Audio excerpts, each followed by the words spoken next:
UFC middleweight champ Israel Adesanya joining us now on SportsCenter. Izzy, you fought Alex Pereira twice, but in kickboxing, where he won both fights. How do you look back at those two fights?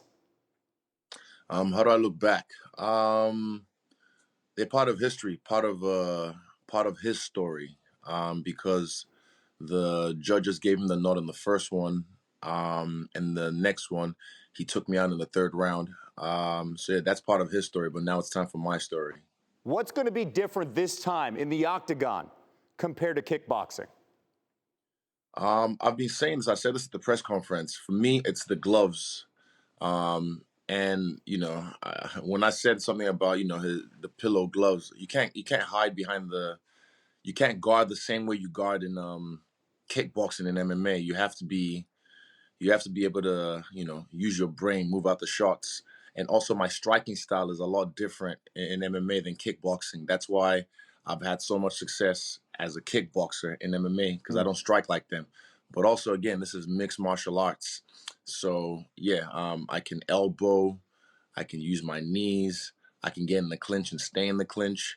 Yeah, there's a lot more that's different in this game, and people can just look at the past, the finish, and yeah, hold on to that. Izzy, You'll need it. you could have chosen to fight anyone. Why take on this challenge now against a guy who's rising quickly through the UFC ranks? I mean, have I ever shied away from a fight? I've always picked the guy no one wants to fight, the guy everyone runs away from. I run towards. So yeah, I run towards the fire, and this is no different. And again, I after he beat me, in Brazil, I never had any plans of trying to get revenge or anything like that, because I don't hold on to things. I let go of things.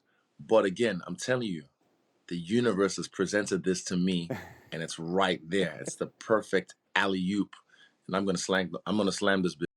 Okay, you've been so dominant in the middleweight division here. How do you reflect on your legacy in the sport? Because you said the kickboxing was his story. So what's your story in this sport? My story. It's still being written. It's still being written. But so far, it's a beautiful book. Lots of great chapters. Lots of hits. The greatest hits. And yeah, funny enough, I was hanging out with a fellow goat, an avatar, George St. Pierre, in Toronto a few days ago. Actually, we talked extensively about legacy, about fighting, life, and a lot of different things. And from that conversation I had with him, I already leveled up. I already leveled up a lot. So yeah, I really, really, really look forward to this fight. All right, so with that, what else do you hope to achieve here in your UFC career? Just keep people up. Just keep doing what I'm doing. And I'm really excited to have someone finally who, after the first round or the second round, they realize they can't do and just want to be defensive. I'm excited to have someone who's gonna attack me, who's gonna actually try and finish me. And this is the story of this fight, because he's done it before in the past in kickboxing. So for me, it's like, is he gonna get knocked out, or am I gonna get knocked out? So that's why you have to tune in and find out. I appreciate your passion during this interview with some of your answers. You're known for your unique walkouts. The last one featured you as the UFC version of The Undertaker. Walk us through your approach for the fans. Approach. I don't do it all the time. Just for big fights, big statements. I like to make a scene, and it was cool enough that the WWE family was on site that night. I never planned that, but again, I'm just a vessel, and the universe talks to me, and I get things done. But yeah, I don't know. I just go with the flow. But this next fight, there's no fanfare. I don't need to sell the fight. You know what's coming, so it's all about business.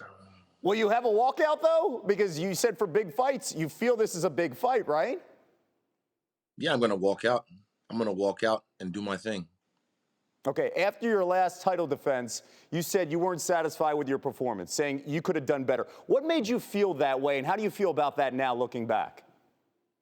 That was right after the fight. That was right after the fight. So I'm kind of people. It's not really about them. It's about me and the pressure I put on myself. I felt like the expectation I had for myself in that fight, I didn't meet. And like I said, it's hard to fight someone when they want to survive rather than try and take the fight. So yeah, I did what I did. I beat him up. I could have done it worse. But yeah, for me, this fight, the difference is this guy is he's not gonna be gun shy. He's gonna come at me from bell to bell, and I'm gonna do the same. And every time someone brings a fight, I raise the bar. Cannot wait for this event. UFC 281 at MSG here on November 12th when you take on Alex Pereira in the main event. Izzy, thank you so much, and looking forward to November. Thanks for watching ESPN on YouTube. For live streaming sports and premium content, subscribe to ESPN+.